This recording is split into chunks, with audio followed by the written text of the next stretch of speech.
தொடர்வது உள்நாட்டுச் செய்திகள்.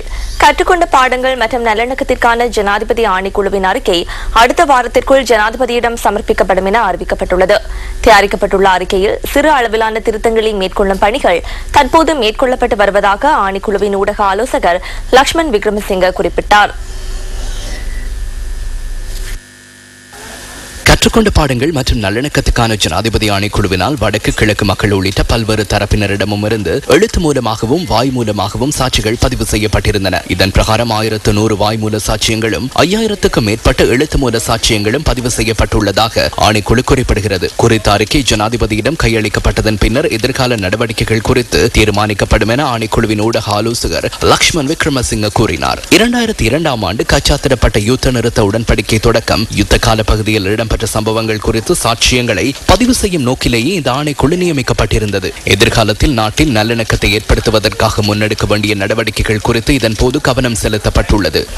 இதேவேளை கற்றுக்கொண்ட பாடங்கள் மற்றும் நல்லிணக்கத்துக்கான ஜனாதிபதி ஆணைக்குழுவின் அறிக்கை தொடர்பாக தாம் மிகுந்த எதிர்பார்ப்புடன் இருப்பதாக அமெரிக்கா தெரிவித்துள்ளது. அமெரிக்க ராஜாங்க திணைக்களத்தில் நேற்று நடைபெற்ற ஊடக சந்திப்பில் அந்த திணைக்களத்தின் பேச்சாளர் விக்டோரியா நியூலண்டி இதனை குறிப்பிட்டுள்ளார். அந்த அறிக்கை உயர்ந்த தரத்தை கொண்டுள்ள ஒன்று என்பது மாத்திரமல்லாது இலங்கை அரசாங்கம் அதனை செயற்படுத்துவதற்கான நடவடிக்கைகளை மேற்கொள்ள வேண்டும் என்பதே அமெரிக்காவின் நிலைப்பாடு எனவும் அவர் கூறியுள்ளார். வாஷிங்டன் நகரில் கடந்த சில தினங்களுக்கு முன்னர் தமிழ் தேசிய கூட்டமைப்பின் பிரதிநிதிகளுடன் இடம்பெற்ற கலந்துரையாடலின் போது பிரதி ராஜாங்க செயலாளர் இந்த விடயம் குறித்து தெளிவுபடுத்தியதாகவும் அவர் சுட்டிக்காட்டியுள்ளார்.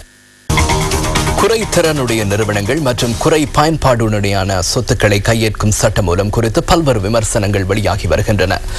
இந்த சட்டமூலம் அவசரமாக பாராளுமன்றத்தில் சமர்ப்பிக்கப்பட உள்ளமை விமர்சனங்களை மேலும் வலுவாக்கியுள்ளது. எனினும் தேசிய நன்மை கருதி இந்த சட்டமூலம் கொண்டுவரப்பட உள்ளதாக அரசாங்கம் தெரிவிக்கிறது. இந்த சட்டம் மூலம் நாட்டு மக்கள் மீதும் பொருளாதாரம் மீதும் நேரடி தாக்கத்தினை ஏற்படுத்தும் என்பதால் அவசரமாக அதனை சமர்ப்பிக்காமல் இது தொடர்பாக விரிவாக கலந்துரையாடப்பட வேண்டும் என ஆய்வாளர்கள் தெரிவிக்கின்றனர்.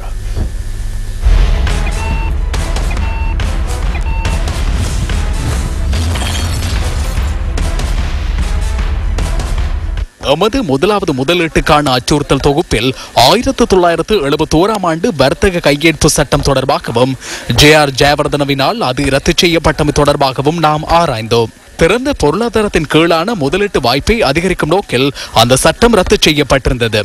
குறித்த சட்டம் ரத்து செய்யப்பட்ட காய்வதற்கு முன்னர் நாட்டின் முதலீடுகள் அதிகரித்தன என்பது மறுக்க முடியாத உண்மை.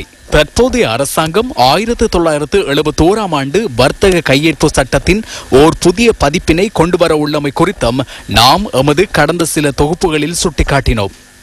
இந்த சட்டமூலத்தின் அவசர தன்மை குறித்தும் அதன் நோக்கங்கள் குறித்தும் கேள்வி எழுப்பும் ஆய்வாளர்கள் குறைத்திறனுடைய நிறுவனங்கள் மற்றும் குறைபாட்டுடனான சொத்துக்களை கையேற்பதற்கான அடிப்படை குறித்தும் வினா எழுப்புகின்றனர்.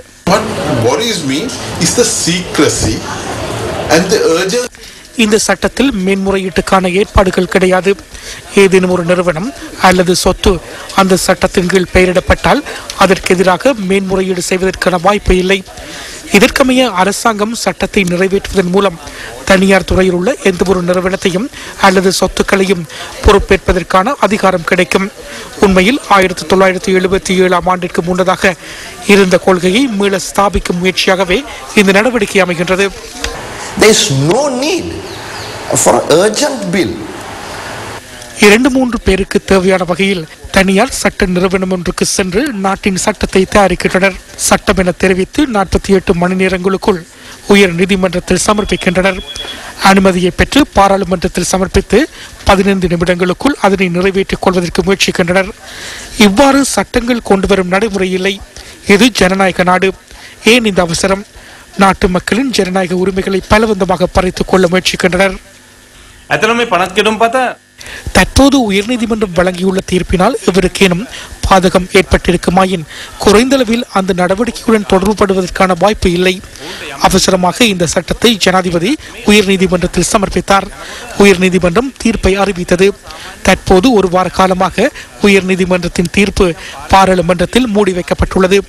அடுத்த செவ்வாய்க்கிழமை அதனை பாராளுமன்றத்தில் சமர்ப்பிக்க முயற்சிக்கின்றனர். உயர்நீதிமன்றத்தின் தீர்ப்பை சபாநாயகர் பாராளுமன்றத்தில் வாசிக்க உள்ளார். இந்த ஒரு வார காலத்திற்குள் குறைந்தபட்சம் பாதிக்கப்பட்ட தரப்பினருக்கு செவிமடுத்து இந்த நடவடிக்கையை மேற்கொண்டிருந்தால் தற்போதைய நிலைமை ஏற்பட்டிருக்காது. இதேவேளை எதிர்பார்க்கப்பட்ட பெறுபர்களை அடைய தவறும் நிறுவனங்கள் மற்றும் உரிய முறையில் பயன்படுத்தப்படாத சொத்துக்களை கைப்பற்றுவது தொடர்பாக அரசாங்கம் அண்மையில் உயர்நீதிமன்றத்தில் சமர்ப்பித்த சட்டமூலத்தை ஆட்சேபித்து இன்று அடிப்படை உரிமை மனு ஒன்று தாக்கல் செய்யப்பட்டுள்ளது. நுகேகொடை நாளந்தராமய விகாரையின் விகாராதிபதி தீனியாவல பாலித்த தேரர் இந்த மனுவை உயர்நீதிமன்றத்தில் தாக்கல் செய்துள்ளார். நிதி அமைச்சின் செயலாளர் மற்றும் அமைச்சரவையில் அங்கம் வகிக்கும் அமைச்சர்கள் ஆகியோர் இந்த மனுவில் பிரதிவாதிகளாக குறிப்பிடப்பட்டுள்ளனர். அவசர தேசிய நடவடிக்கை என தெரிவித்து உயர்நீதிமன்றத்தில் சமர்ப்பிக்கப்பட்ட குறித்த சட்ட மூலம் அரசு சட்ட மூலங்கள் திணைக்களத்தினால் தயாரிக்கப்படவில்லை எனவும் அதனை தனியார் சட்ட நிறுவனம் ஒன்றே தயாரித்துள்ளதாகவும் மனுவில் சுட்டிக்காட்டப்பட்டுள்ளது. இந்த நடவடிக்கை இதுவரை நடைமுறையில் இருந்த முறைமைக்கு முற்றிலும் மாறாக முன்னெடுக்கப்பட்டுள்ளதாகவும் மனுதாரர் குறிப்பிட்டுள்ளார். முன் அறிவித்தலின்றி குறித்த சட்ட மூலம் உயர்நீதிமன்றத்தில் தாக்கல் செய்யப்பட்டதாக தெரிவித்துள்ள தீனியாவல பாலித்த தேரர் அது குறித்து நாட்டின் பிரஜைகளுக்கு விடயங்களை அறிவதற்கான சந்தர்ப்பம் கிடைக்கவில்லை எனவும் கூறியுள்ளார். இதன் மூலம் மக்களின் இறைமையும் சட்டத்தின் உன்னதத்துவம் போன்றே மக்களின் அடிப்படை உரிமைகளும் மீறப்பட்டுள்ளதாக அறிவிக்குமாறு மனுவில் வேண்டுகோள் விடுக்கப்பட்டுள்ளது.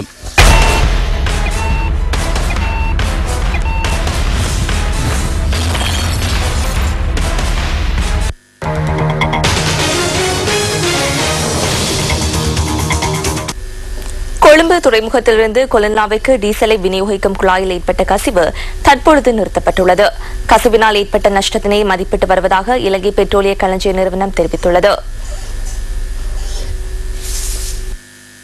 கொழும்பு துறைமுகத்திலிருந்து கொலன்னாவை வரை டீசலை விநியோகிக்கும் குழாயில் நேற்று காலை கசிவு ஏற்பட்டது. இலங்கை பெட்ரோலிய கூட்டுத்தாபனத்தின் அதிகாரிகள் கசிவு எங்கு ஏற்பட்டது என்பது தொடர்பாக ஆராய்ந்து வருவதாக நேற்று காலை தெரிவித்திருந்தனர். இதனைத் தொடர்ந்து குழாய்க்கு மேலாக நிர்மாணிக்கப்பட்டுள்ள வீடொன்றின் கட்டிலுக்கு கீழே கசிவு ஏற்பட்டதை கண்டுபிடித்தனர். டீசல் விநியோக குழாய்க்கு மேலாக குறித்த வீடு சட்டவிரோதமாக நிர்மாணிக்கப்பட்டுள்ளது.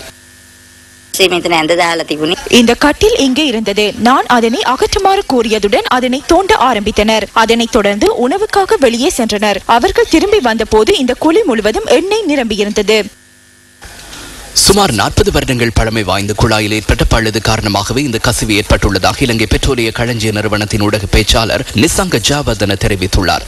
இதேவேளை இன்றைய தினமும் அங்குள்ள குடியிருப்பு வாசிகள் கசியும் டீசலை சேகரித்து வருவதனை அவதானிக்க முடிந்தது. இங்கு சிறு குழந்தைகள் உள்ளனர். தவறுதலாக ஒரு தீக்குச்சி பற்றினாலும் இந்த பகுதி முழுவதும் அழிந்துவிடும். எனவே எங்களுக்கு இதற்கான தீர்வினை பெற்று தாருங்கள். எங்களுக்கு வேறு இடத்தில் சிறிய காணி துண்டையோ அல்லது வீட்டையோ செய்திகள் தொடர்கின்றன. விரும்பிய வண்ணம் சொத்துக்களை அரசுடைமையாக்குவதற்கு சந்தர்ப்பம் கிடைக்கும் சட்டத்தை தோற்கடிப்பதற்கு போராடுவதாக ஐக்கிய தேசிய கட்சியின் பிரதி தலைவர் சஜித் பிரேமதாச குறிப்பிடுகின்றார். ஹாமர் வீதியில் இன்று நடைபெற்ற வைபவம் ஒன்றின் போதே அவர் இதனை குறிப்பிட்டார். தர்மத்தின் ஒளி என்ற திட்டத்தின் கீழ் ஆமர் வீதி ஸ்ரீ மகாகாளி அம்மன் திருக்கோவிலின் எதிர்கால நடவடிக்கைகளுக்காக சஜித் பிரேமதாசவினால் நிதியுதவி வழங்கப்பட்டது.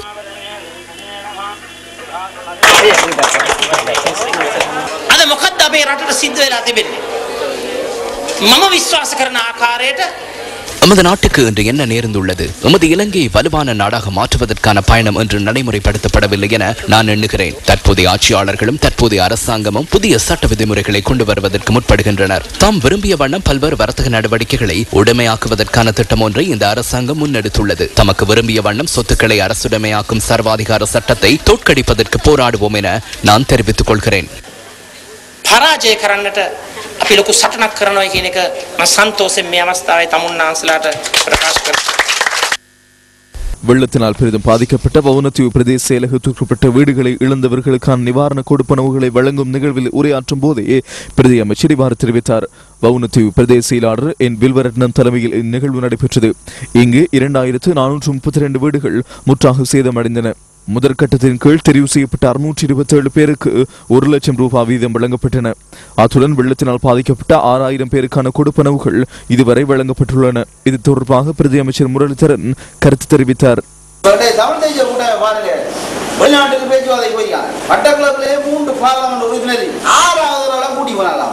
லண்டனுக்கு போறோம், அமெரிக்கா போறோம், இங்கிலீஷ் தெரியாத கூட்டமைப்புல இல்லைன்னு சொல்லல. நாம ஏன் கூட்டி போல அங்கே சம்பந்தரும் மாவே சேனாதி ராஜாவும் ஜுபைந்திரனும் எல்லாம் போயிருக்காங்க. எல்லாம் யாழ்ப்பாணத்தை மையமாக கொண்டாங்க. அப்போ இதையே சொல்லணும்டா, நாங்கள் உங்களுக்கு ஆயிருக்கோம். என்ன வந்தாலும் நாங்கள் ஓடி வர போகிறதும் நாங்கள் வந்து காப்பாற்ற போகிறதும் அதில் நீங்கள் எங்களுக்கு இருக்கீங்க. அப்போ இப்போ கூட உன்னை அமைதியாக இருக்கோம். உன்னை இரவில் காணா பொருள் அமிவாரில் இன்றைக்கு பொடியான ரோட்டு வழி 12 மணிக்கு போகலாம் வரலாம் எல்லா கிராமம் அங்கே எங்களுக்கு எவ்வளவு சந்தோஷமா இருக்கும். நாட்டின் பல பாகங்களிலும் இடம்பெற்ற நிகழ்வுகளின் தொகுப்பு அடுத்து.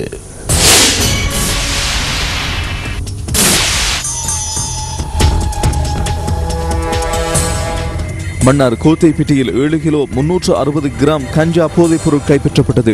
இப்பகுதியில் இரவு நேர ரோந்து நடவடிக்கையில் ஈடுபட்ட கடற்படையினர் இவற்றை கைப்பற்றியதுடன் சந்தேக நபர் ஒருவரையும் கைது செய்துள்ளனர். நேற்று மன்னார் நீதிமன்றத்தில் ஆஜர்படுத்தப்பட்ட இந்த சந்தேக நபர் எதிர்வரும் 10ஆம் தேதி வரை விளக்கமறியலில் வைக்குமாறு நீதவான் திருமதி ஜீவராணி உத்தரவிட்டார். மட்டக்களப்பு மாவட்டத்தின் பட்டிப்பாலை தாரையடி வீதி 7.07 மில்லியன் ரூபாய் செலவிலும், அம்பலாந்துறை நாகமுனை வீதி 8.74 மில்லியன் ரூபாய் செலவிலும் அபிவிருத்தி செய்யும் பணிகள் பட்டிப்பாலை பிரதேச சபை தவிசாளர் டி பேரின்பராஜா தலைமையில் நடைபெற்றது. மாகாண முதலமைச்சர் சிவனேசத்துறை சந்திரகாந்தன் பிரதம அதிதியாக கலந்து கொண்டு இவற்றை அங்குரார்ப்பணம் செய்து வைத்தார். கல்முனை தமிழ் பிரிவு பிரதேச செயலக பாதுகாப்பு குழு கூட்டம் பிரதேச செயலாளர் கே லவநாதன் தலைமையில் நடைபெற்றது. கல்முனை தமிழ் பிரதேசத்தில் இடம்பெறும் குற்றச் செயல்கள் தொடர்பாக இங்கு விரிவாக ஆராயப்பட்டது. பாராளுமன்ற உறுப்பினர் PPS இதில் பிரதம அதிதியாக கலந்து கொண்டார்.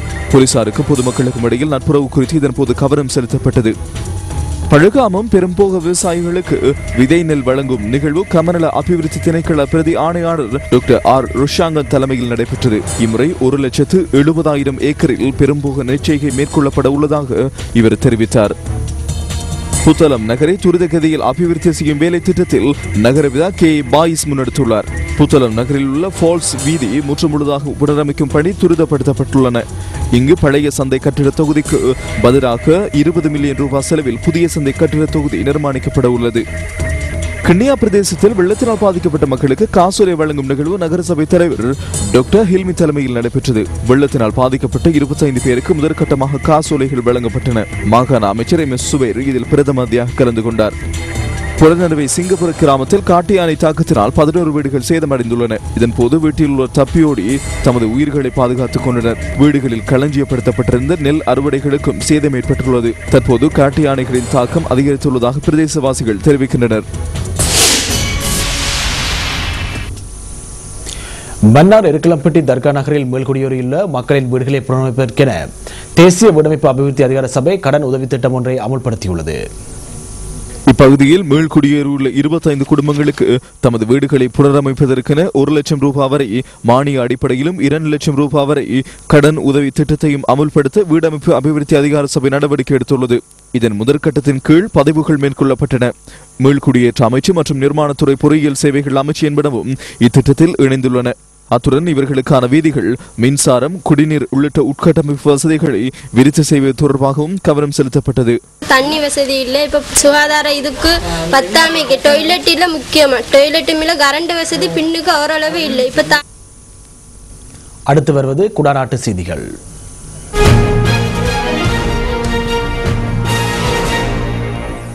நல்லூர் பிரதேச அபிவிருத்திக்கென பல்வேறு நடவடிக்கைகள் முன்னெடுக்கப்படும் என அமைச்சர் டக்ளஸ் தேவானந்தா தெரிவித்துள்ளார். நல்லூர் பிரதேச ஒருங்கிணைப்பு குழு கூட்டத்தில் உரையாற்றும் போதே அமைச்சர் இவ்வாறு தெரிவித்தார். அத்துடன் மீள்குடியேற்றம் நடைபெற்ற அரியாலை கிழக்கிற்கான பிரதான வீதியை மக்களின் நலன் கருதி அடுத்த ஆண்டு முதற் பகுதியில் துரிதமாக புனரமைக்குமாறு சம்பந்தப்பட்ட அதிகாரிகளிடம் அமைச்சர் பணிப்புரை விடுத்தார். பாராளுமன்ற உறுப்பினர் சில்வேஸ்திரி அலன்டின், யாழ் மாநகர முதல்வர் யோகேஸ்வரி பர்குணராசா உள்ளிட்ட அதிகாரிகள்